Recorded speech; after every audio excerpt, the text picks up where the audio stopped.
te voy a dar 10 consejos que te van a servir ya no para ganar muchas partidas, sino para no perderlas, porque muchas veces perdemos porque atacan nuestro rey, porque dejamos debilidades en nuestro enroque, en el entorno de nuestra pieza más importante y por eso perdemos. Pero siguiendo estos 10 consejos, nunca más te pasará eso. Bueno, igual estoy exagerando un poco, te pasará alguna vez, pero muchas veces menos.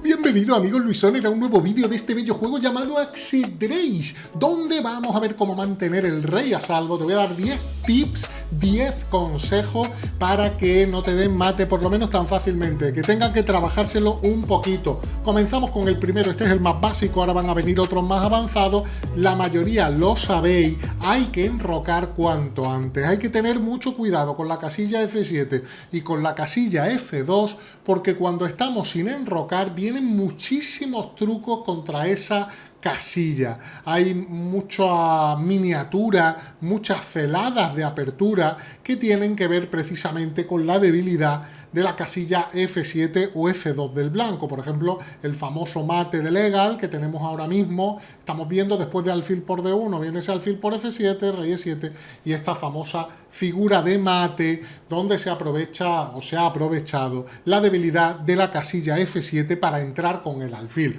Por lo tanto, hay que enrocar. El enroque no es solamente útil porque nos ayuda en el desarrollo, a poner la torre en juego, sino porque nuestro rey con sus 3 peoncitos delante estará mucho más seguro. No hay que arriesgar, cuidado con F7 y cuidado con todos los trucos. Hay que buscar el enroque cuanto antes. Otro consejo, este ya no es tan claro. He visto a mucha gente perder partidas por esta idea. Cuando estamos enrocados y nuestro rival todavía no ha definido su rey, tenemos que tener mucho cuidado con tocar los peones de nuestro enroque. Porque aunque una jugada, por ejemplo, en esta posición de las blancas como H3, no tendría por qué ser un problema, nos parece una jugada natural, el rival podría aprovechar que no ha definido todavía su rey. Si estuviera enrocado corto no habría problema, pero como no se ha enrocado corto, podría preparar un ataque buscando el avance G5. Y eso significa buscar la ruptura, el punto de ruptura en G4 que hemos facilitado con nuestro avance H3. De manera que el negro pensará en jugadas como torre G8, romper en G4 y a través de la columna G tratar de castigar la posición de nuestro rey. Por lo tanto, mucho cuidado con ese avance de peón, que muchas veces es temático, por ejemplo en la italiana, en una posición de la italiana como la que tenemos en el tablero, pero si el negro ha enrocado, si las negras no han definido su rey, hay que tener mucho cuidado. Bueno, una pregunta que me hace mucha gente, ¿es mejor enrocar largo o enrocar corto? Este va a ser el tercer consejo que os doy en este vídeo. Bueno, si estamos en una posición donde, porque mi rival ha definido ya su rey, por ejemplo, está enrocado corto, me interesa, si ya tengo alguna ventaja de material o alguna ventaja importante posicional, como que su estructura es mucho peor o algo así, llevar la partida por un camino tranquilo, como sería enrocar por el mismo flanco. Si él ha enrocado corto, yo me enroco corto también, porque como ya tengo ventaja de material o ventaja posicional, me interesa que la partida vaya por caminos tranquilos. Sin embargo, si nada de eso es así, si yo no tengo una ventaja clara posicional y quiero una partida complicada y mi rival ha enrocado corto, para complicar la partida es mucho mejor enrocar en flancos opuestos, porque luego puedo lanzar los peones contra el enroque enemigo sin debilitar mi rey. Ahora vamos a hablar sobre eso también en otro consejo más adelante, pero muy importante, los enroques opuestos significan una lucha mucho más complicada. A lo mejor si tengo material de menos me interesa llevar la lucha a esas posiciones, o a veces puedo estar en una partida nivelada y a veces se puede elegir entre enrocar corto o largo, o hay algún detalle que mi rival ha avanzado los peones de su enroque y hay un punto de ruptura, como veíamos en el punto anterior, y me interesa enroques opuestos para aprovechar ese punto de ruptura. Hablando del enroque largo, te voy a dar un consejo, una frase que yo nunca he olvidado y no debes de olvidar. Cuando nos enrocamos largo, recuerda esta frase: el enroque largo son 2 jugadas. enroque largo y rey B1. Es decir, cuando mi rival juegue, yo me he enrocado largo, a la jugada siguiente o muy pronto voy a querer hacer la jugada rey B1 para que mi rey esté más seguro. ¿Por qué? El peoncito de A no queda indefenso, que eso puede ser un detalle importante. No, en esta posición no me podrían hacer daño en la columna. A veces en esa diagonal, esto tiene que ver con lo que ahora después vamos a hablar también, me podría venir algún ataque. Mi rey mucho más seguro cerca de la esquina, alejándose del centro. Así que recuerda, el enroque largo son dos jugadas, enroque largo y rey B1. Sobre esto del rey más cerca de la esquina, hay muchas veces posiciones donde quiero avanzar el peón F y estoy enrocado corto. Mucho cuidado, porque cuando yo me enroco corto y luego avanzo el peón F, puedo abrir una diagonal y tener problemas. Así que, ¿qué hacen los grandes maestros para no tener esos problemas? Si quiero avanzar el peón de F, llevo el rey H1. Por ejemplo, en esta posición, rey H1 seguido de F4, es una jugada muy normal que han hecho muchísimos grandes maestros. De hecho, puede ser que ahora mismo, bueno, podría jugar F4, pero si juego F4, cuando mi rival haga lo que sea, yo voy muy pronto a hacer rey H1, porque no me interesa que el peón F esté avanzado y mi rey esté en la diagonal por donde me pueden venir ataques. Cuidado con eso, la jugadita del rey a la esquina es muy útil. Voy a hablar ahora de otro tema fundamental, el alfil del fianchetto. Cuidado cuando el alfil sale del fianchetto.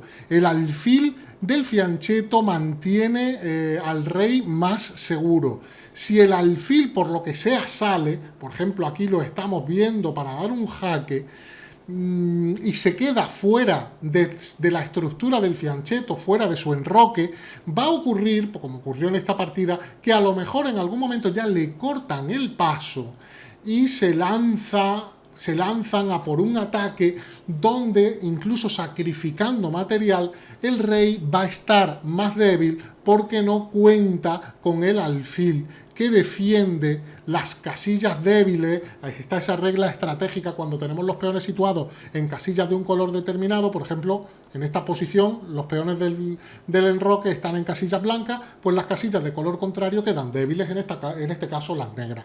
Mucho cuidado con eso, con no sacar el alfil del fianchetto. Una cuestión muy importante también es qué hacer cuando no tenemos esa estructura del fianchetto, pero por lo que sea mi rival ha conseguido quitarme ese alfil. Me ha cambiado el alfil y yo me he quedado sin el alfil del fianchetto. ¿Qué hago con mi rey? ¿Qué hago con esa estructura? Bueno, pues hay una cosa que se puede hacer muchas veces que consiste en llevar el rey a la casilla G2, en este caso, o si es negra G7. Para que esas casillas que normalmente quedan débiles alrededor del enroque con la estructura del fianchetto, lo que hablábamos antes, y ya no estén tan débiles. Con el rey en G2, esas casillas no van a estar tan débiles. Incluso muchas veces se hace rey G2 y luego se hace también F3 o podría ser H3 para cubrir un poquito esas debilidades de esas casillas blancas. Pero el rey, si ya no tenemos el alfil del fianchetto, por lo que sea, muchas veces el rey viene y ocupa la casilla que antes ocupaba el alfil.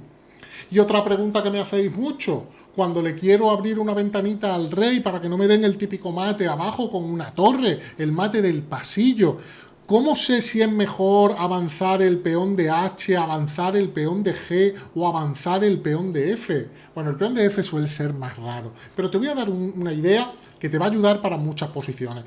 Si hay muchísimas piezas en el tablero, dependerá de factores posicionales que no podría comentar ahora mismo. Necesitaríamos días y días solo para hablar de eso. Pero como regla, que puede ser útil, cuando van quedando pocas piezas, yo te doy este consejo. Si mi rival, por ejemplo, tiene un alfil de casillas negras, pues yo no le voy a abrir la ventanita por una casilla negra, sino que se lo abro por una casilla blanca. Si mi rival tiene un alfil de casillas blancas, hago lo contrario, avanzo el peón de H a H3. Si mi rival tiene un caballo, por ejemplo, solamente un caballo y dama o torre, No me gusta avanzar el peón de G2 a G3 porque las casillas F3 o H3 pueden ser utilizadas con el caballo rival. Entonces no le abro la ventanita así. Depende de las piezas que vea que tiene mi rival. Si tiene un alfil y torres y dama, por ejemplo, y solo tiene un alfil y es de casilla blanca, abro la ventanita por casilla negra. Si es de casilla negra su alfil, al revés. Y si es un caballo, normalmente prefiero avanzar el peón de torre, como regla general que tiene muchísimas excepciones. Porque si avanzo el peón de G, las casillas F3 y H3 las puede aprovechar el caballo. Esa idea puede ser útil en algunas posiciones.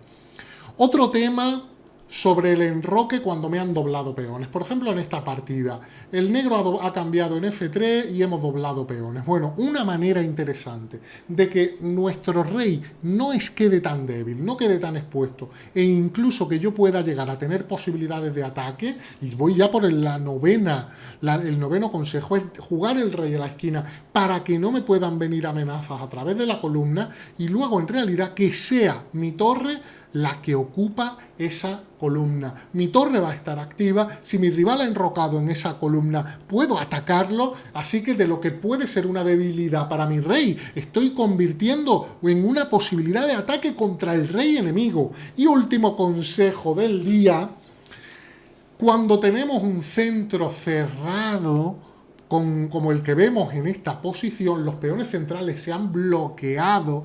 Ese es un tipo de posición donde los ataques al rey enemigo avanzando mis propios peones del enroque se puede hacer. Cuidado con avanzar los peones del enroque para atacar al rey enemigo cuando el centro está abierto, porque nos pueden dar mate muy fácil. Mucho mejor hacerlo en una posición, por ejemplo aquí las negras rompen en F5, avanzan a F4, van a lanzar el peón a G5, van a buscar la ruptura en G4. Esto viene de una India de Rey, es un plan muy típico porque el centro está cerrado y con el centro cerrado puedo hacer cosas como esa. Y si te han gustado estos consejos, no olvides que vendrán mucho más, así que suscríbete al canal para no perderte ningún vídeo. Y como siempre digo, si quieres ver un vídeo interesante, no te pierdas este vídeo que puedes ver aquí. Muy pronto, amigos, vendremos con más consejos. Hasta entonces, un abrazo.